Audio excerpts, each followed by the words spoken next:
ஒரு நாள் வந்து நல்ல மழை, கொட்டுற மழை, கேப் எதுவுமே கிடைக்கல.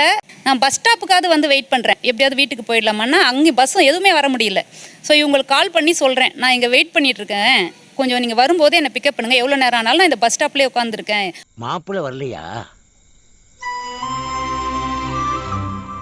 எனக்கே தெரியல இவங்க ஹெல்மெட் போட்டு போனது. என்னையும் கிராஸ் பண்ணி அவங்க வீட்டுக்கே போயிட்டு இருக்காங்க. நான் வெயிட் பண்ணுவேன் அப்படின்றதே வந்து அவங்களுக்கு இல்லை. இப்போ 18 வயசில் உங்களுக்கு ஒரு பொண்ணு இருக்கதா வச்சுக்கோ.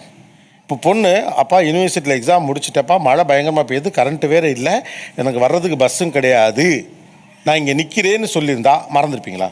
ஆஹா, வலையை விரிக்கிறான், வம்பளுக்கிறானே, வாயை கொடுத்து வாயில் உன்னோட ஊர் வச்சிடக்கூடாதா சாமி? கண்டிப்பாக பண்ணியிருக்க மாட்டேன், மறந்துருக்க மாட்டேன். அப்போ மட்டும் இப்படி ரொட்டீனில் உங்க வீட்டு பிள்ளையா நினைச்சு எல்லாரும் என்னை மன்னிச்சிருக்கேன். இல்லை, அதுதான் மிஸ்டேக் தான், அக்செப்ட் பண்ணிக்கிறேன்னு சொல்லுவேன். அதான் கேட்குறேன், மிஸ்டேக் இல்லை இது, ப்ரையாரிட்டி அண்ட் இம்பார்ட். என்ன சொல்ல போனால், அந்த பொண்ணு நான் வந்து இங்கே நிற்கிறேன்னு சொன்ன உடனே வேலையை விட்டுட்டு போயிருப்பீங்களா இல்லையா? கண்டிப்பாக.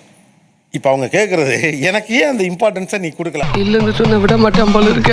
இல்லை, அந்த நெக்லிஜென்ஸ் அக்செப்ட் பண்ணிக்கிறேன்னு சொல்ல வரேன் நான். அந்த நீங்கள் அக்செப்ட் பண்ணிக்கங்க, அக்செப்ட் பண்ணிக்காமல் போங்க. எப்படி அந்த நெக்லிஜென்ஸ் வருதுங்கிறது தான் அவங்களுக்கு அந்த தேவை. அதை தான் அவங்க தெரிஞ்சுக்க விரும்புகிறாங்க. அதான் ப்ரியாரிட்டி வந்து நான் கொடுக்கல அவங்களுக்கு.